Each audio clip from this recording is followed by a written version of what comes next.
नमस्कार दोस्तों, आप सभी लोगों का स्वागत है आपके अपने यूट्यूब स्टडी विथ मंतोष में। अभी हम लोग पृथ्वी की आंतरिक संरचना देख रहे हैं। पृथ्वी की आंतरिक संरचना में हम लोग होम्स का और जो जेफरीज, होम्स, डॉली, इन सभी लोगों का मत हम लोग देख चुके हैं और आज हम लोग अभिनव मत देखेंगे। अभिनव मत के अनुसार आंतरिक संरचना के बारे में आज देखेंगे। आइए शुरू करते हैं। अभिनव मत बताया जाता है कि अभिनव मत के अनुसार पृथ्वी के आंतरिक भाग को 3 मंडलों में बांटा गया। कितने मंडलों में? 3 मंडलों में पृथ्वी के आंतरिक भाग को। किसके अनुसार? तो अभिनव मत के अनुसार। ठीक, अब अभिनव मत के अनुसार वो 3 कौन कौन से हैं, आइए उसके बारे में चर्चा करते हैं। उसमें पहला है क्रस्ट। ये क्रस्ट शब्द दिए थे। होम्स क्या दिए थे? होम्स और स्वेस, ये लोग। तो स्वेस जो थे ये सियाल नाम दिए थे, सियाल। ठीक, और होम्स जो है ये 2 भाग में बांटे थे। ये भी क्रस्ट बोले थे और अधः स्तर। और शेष जो है ये 3 भाग में बांटे थे और ये सियाल, सीमा, नीफे बताए थे। तो ये सियाल बताए थे, उसी बात को अभिनव मत के अनुसार क्रस्ट बोला जा रहा है। ठीक, अब इसके अनुसार अभिनव मत के अनुसार क्रस्ट को भी 2 उप विभागों में बांटा गया है। इस क्रस्ट को भी 2 उप विभाग में बांटा गया है। और कौन कौन से? देखिए, ऊपरी क्रस्ट और निचली क्रस्ट। तो ऊपरी क्रस्ट का जो घनत्व है वो 2.8 है और निचली क्रस्ट का जो घनत्व वो 3 है। ठीक, कहीं कहीं 2.3 से 2.8 मिलेगा, 2.9 मिलेगा, 2.7 मिलेगा। तो इसे कोई मतलब नहीं है। ये तो सबसे एथेंटिक बुक जो है सविंदर सिंह की, ये उसमें यही सब लिखा गया है, उसी से ये लिया गया है। ठीक, आइए आगे देखते हैं। इन दोनों मंडलों के बीच में जो असंबद्धता पाई जाती है उसे कोनार्ड असंबद्धता कहते हैं। क्या कहते हैं? कोनार्ड असंबद्धता। ठीक, किसके बीच में? ऊपरी क्रस्ट और निचली क्रस्ट के बीच में एक असंबद्धता पाई जाती है जिसका नाम है कोनार्ड असंबद्धता। ठीक, प्रारंभ में इन दोनों उपमंडलों की संरचना में पर्याप्त अंतर पाया गया। जो ये दोनों उपमंडल है इनमें इनकी संरचना में पहले अंतर पाया गया था, लेकिन बाद में क्या हुआ? परंतु आधुनिक विवरण के आधार पर दोनों की संरचना समान बताई गई जाती है। जो आधुनिक विवरण है, जो आधुनिक मत है, उसके अनुसार दोनों की संरचना समान बताई गई है। ठीक, घनत्व में अंतर दबाव के कारण हुआ। जो इनके घनत्व में अंतर हुआ है 2.8 और 3.0 है, ये किसके कारण हुआ है? तो ये दबाव के कारण हुआ है। ठीक, इनके घनत्व में जो अंतर हुआ है वो दबाव के कारण हुआ है। आगे, ऊपरी क्रस्ट के खनिजों का निर्माण निचले क्रस्ट के खनिजों के निर्माण की तुलना में अपेक्षाकृत कम दबाव पर संपन्न हुआ है। जो ऊपरी क्रस्ट है उसका निर्माण निचले क्रस्ट के दबाव से कम संपन्न हुआ है, मतलब उस पर कम दबाव पड़ा था, निचले क्रस्ट पे अधिक दबाव पड़ा है। क्रस्ट के ऊपरी भाग में पी लहर की गति 6.1 किलोमीटर प्रति सेकंड होती है। कितनी होती है? ऊपरी परत में क्रस्ट की ऊपरी परत में 6.1 किलोमीटर प्रति सेकंड और निचली क्रस्ट में 6.9 किलोमीटर प्रति सेकंड होती है। ठीक, और ये जो है कि कितने किलोमीटर से कितने किलोमीटर तक होता है जो है, तो 0 से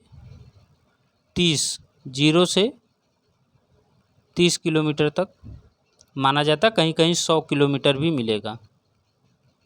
ठीक, आगे ये हो गया क्रस्ट का। अगला है मैंटल। अभी पूरा फिगर के माध्यम से जब समझा, इस सब बताने के बाद जब फिगर के माध्यम से समझाऊंगा ये एकदम क्लियर हो जाएगा। ठीक, आइए देखते हैं, पहले डिटेल देख लेते हैं इसका। मैंटल, अब मैंटल में क्या है, क्रस्ट के निचले आधार पर भूकंपी लहरों की गति में अचानक वृद्धि हो जाती है। जो भूकंप का निचला क्रस्ट है उसके नीचे भूकंपी लहर जो है इसमें अचानक गति हो जाती है। निचली, यहाँ पे निचली होगा, निचली क्रस्ट में पी की 6.9 किलोमीटर प्रति सेकंड की गति बढ़कर 7.9 किलोमीटर हो जाती है। यहाँ पे प्राइमरी वेव की जो गति है वो 7.9 हो जाती है। पहले 6.9 थी, अब बढ़कर 7.9 हो जाती है। 7.9 से 8.1 किलोमीटर प्रति सेकंड हो जाती है। ठीक, इसी तरह निचली क्रस्ट तथा ऊपरी मेंटल के मध्य एक असंबद्धता का सृजन होता है, जिसकी खोज मोहोरोविकिक द्वारा 1909 ईस्वी में किया गया था। ठीक, किसके द्वारा किया गया था, तो मोहोरोविक के द्वारा 1909 में किया गया था। ठीक, आगे, अतः इसे मोहोरोविकिक असंबद्धता या मोहो असंबद्धता कहते हैं। जो ये असंबद्धता पाई जाती है इसे मोहोरोविकिक असंबद्धता या मोहो असंबद्धता कहते हैं। मोहो असंबद्धता से लगभग 2900 किलोमीटर की गहराई तक मेंटल का विस्तार है। कितनी गहराई तक, 2900 किलोमीटर तक मेंटल का विस्तार है, जिसके नीचे पृथ्वी का अंतरतम प्रारंभ हो जाता है। 2900 किलोमीटर के बाद पृथ्वी का जो कोर भाग है वो प्रारंभ हो जाता है। अब आगे, मेंटल की मोटाई पृथ्वी की समस्त अर्ध व्यास जो होता है वो 6371 के आधे से कम है। 6371 के आधे से कम है। ठीक, आगे, परंतु पृथ्वी के समस्त आयतन का 83%, कितना, 83%, तथा द्रव्यमान का 68% भाग मेंटल में व्याप्त है। किस में व्याप्त है, मेंटल में। प्रारंभ में मेंटल को 2 उप विभागों में विभक्त किया गया है। कौन से उप विभाग, ऊपरी मेंटल मोहो असंबद्धता से 1000 किलोमीटर की गहराई तक तथा निचली मेंटल 1000 किलोमीटर से 2900 किलोमीटर की गहराई तक। ठीक, अब आगे, परंतु international union of geodesy and geophysics द्वारा अन्वेषण के वितरण के आधार पर निम्न भागों में विभक्त किया गया। किसके आधार पर, तो international union of geodesy and geophysics के आधार पर।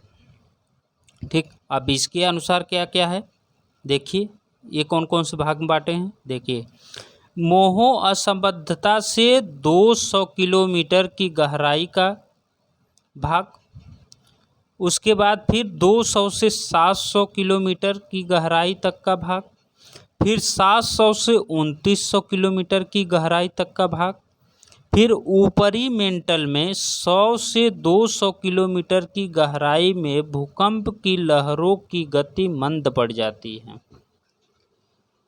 देखिए, सबसे पहले बताए कि मोहो असंबद्धता से 200 किलोमीटर गहराई तक का भाग बांटे। ठीक, फिर उसके बाद 200 से 700 किलोमीटर गहराई तक का भाग बांटे। फिर 700 से 2900 किलोमीटर की गहराई तक का भाग बांटे। अब बताते हैं कि ऊपरी मेंटल में 100 से 200 किलोमीटर की गहराई में भूकंप की लहरों की गति मंद पड़ जाती है। इस भाग को निम्न गति का मंडल या जोन ऑफ लो वेलोसिटी कहते हैं। इसको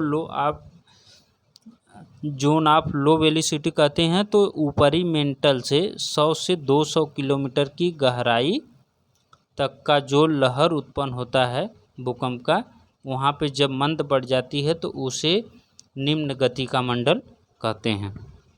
ठीक, ये तो हो गया हमारा मेंटल। अब कोर अंतरतम क्या है, आइए इसको बताते हैं। बात करें तीसरा अंतरतम का, तो अंतरतम का विस्तार 2900 किलोमीटर से पृथ्वी के केंद्र 6371 किलोमीटर तक है। जो कोर का विस्तार है 2900 से 6371 किलोमीटर तक है। मेंटल सीमा 2900 किलोमीटर को गुटेनबर्ग विचर्ड डिसकंटिन्यूटी कहते हैं। क्या कहते हैं? Gutenberg Wiechert discontinuity. ठीक, इसी सीमा या गुटेनबर्ग असंबद्धता के सहारे घनत्व में अत्यधिक परिवर्तन तथा पी लहर की गति में अचानक वृद्धि होती है। कहते हैं कि जो सीमा है, कौन सी सीमा? गुटेनबर्ग असंबद्धता सीमा जो है, इसके सहारे घनत्व में अत्यधिक परिवर्तन तथा पी लहर की गति में अचानक वृद्धि होती है और नीचे जाने पर यह घनत्व 12 से 13 तथा केंद्र पर 13.6 हो जाता है। ठीक, इस तरह अंतरतम का घनत्व मेंटल के घनत्व से 2 गुना से अधिक है। जो अंतरतम का घनत्व है वो मेंटल के घनत्व से 2 गुना से अधिक है, परंतु इसका आयतन समस्त पृथ्वी के आयतन का 16% तथा समस्त द्रव्यमान का 32% ही है। ठीक, आगे अंतरतम को भी 2 उप भागों में विभक्त किया गया है। कौन कौन से? तो अंतरतम को 2900 से 5150 किलोमीटर तक, ये जो है ऊपरी भाग। उसके बाद आंतरिक भाग जो है वो 5150 से 6371 किलोमीटर तक है। ये तो हो गया हमारा कोर। आइए दिखाते हैं आप लोगों को अब फिगर। ये है, देखिए फिगर। अब हम लोग फिगर के माध्यम से इसको देख लेते हैं। ठीक, देखिए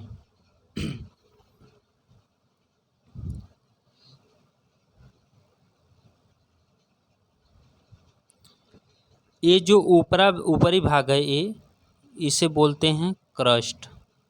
ठीक, ये है क्रस्ट। ये हमारा क्रस्ट हो गया। ये क्रस्ट, ये 0 से 30 किलोमीटर तक। कितना? 30 किलोमीटर तक। 0 से 30 किलोमीटर तक। ठीक, और इन दोनों के बीच में जो असंबद्धता है उसे क्या बोलते हैं? उसे बोलते हैं कोनार्ड। क्या बोलते हैं? कोनार्ड। ठीक, उसके बाद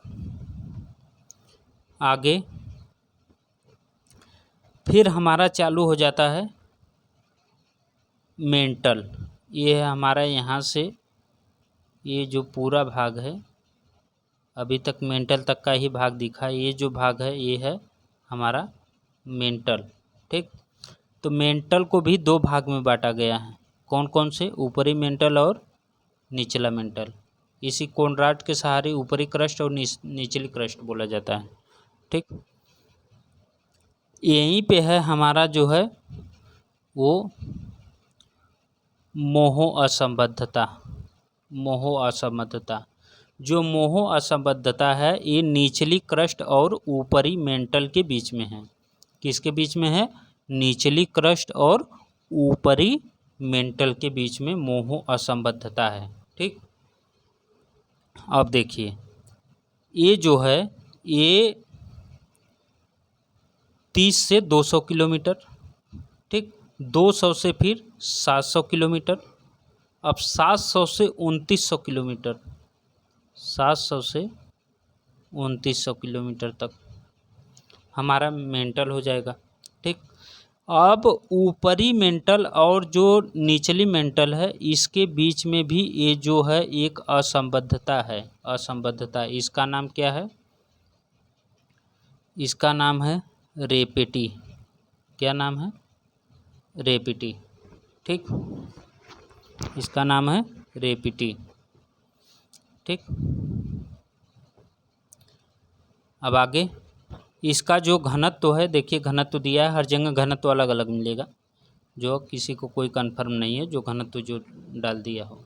ठीक, 2.9 से 3.3 तक ये क्रस्ट का है। ठीक, अब जो है कि 4.3 से 5.5 तक, ठीक, ये मेंटल का है। ये तो हो गया हमारा मेंटल तक। अच्छा, ये तो रेपटी, इसको मैं बता दिया था कि ये रेपटी है, रेपटी असंबद्धता। ठीक, अब आगे जहाँ तक 2900 किलोमीटर है यहाँ तक तो मेंटल हो गया, निचला मेंटल। अब एक जो है मेंटल और कोर के बीच में है, मेंटल और कोर के बीच में।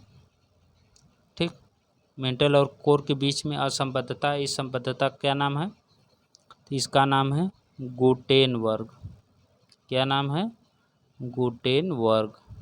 ठीक, इसका नाम है गुटेनबर्ग। अब गुटेनबर्ग किसके किसके बीच में है? तो ये निचली मेंटल और बाह्य कोर मतलब आउटर कोर और लोअर मेंटल के बीच में गुटेनबर्ग है। ठीक, ये सब प्रश्न पूछा हुआ है और बहुत इम्पॉर्टेंट प्रश्न है ये सब। ठीक, तो आपको मालूम हो गया गुटेनबर्ग जो है ये निचला मेंटल और बाह्य कोर मतलब ऊपरी कोर के बीच में है। अब आइए देखते हैं, ये है हमारा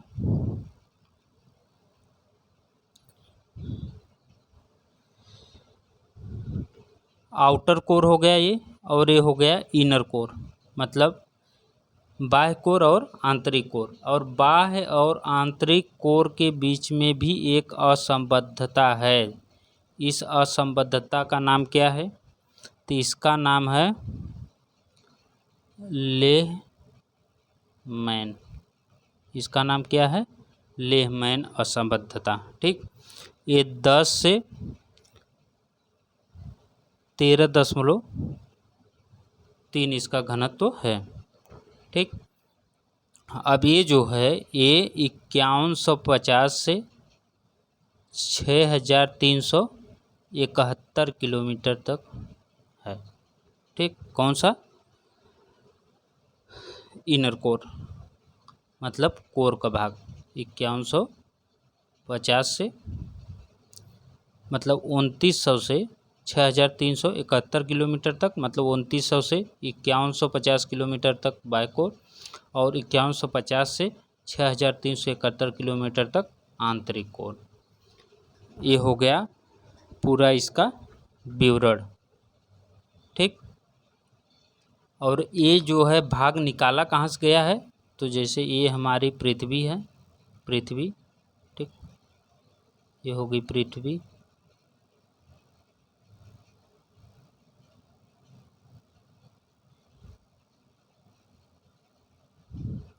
अब इसमें हम और कलर ले लेते हैं।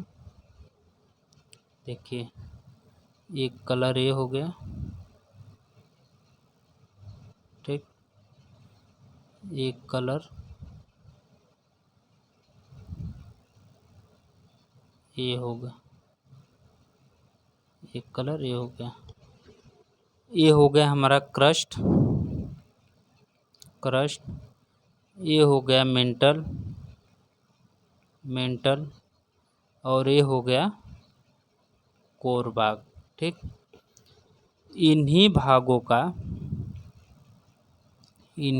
का ये जो रूप है इस तरह से यही रूप जो है काट के ऐसे इस तरह से ये भाग काट के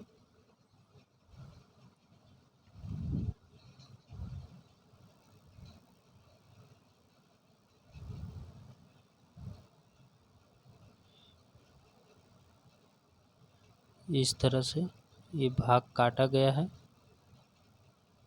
देखिए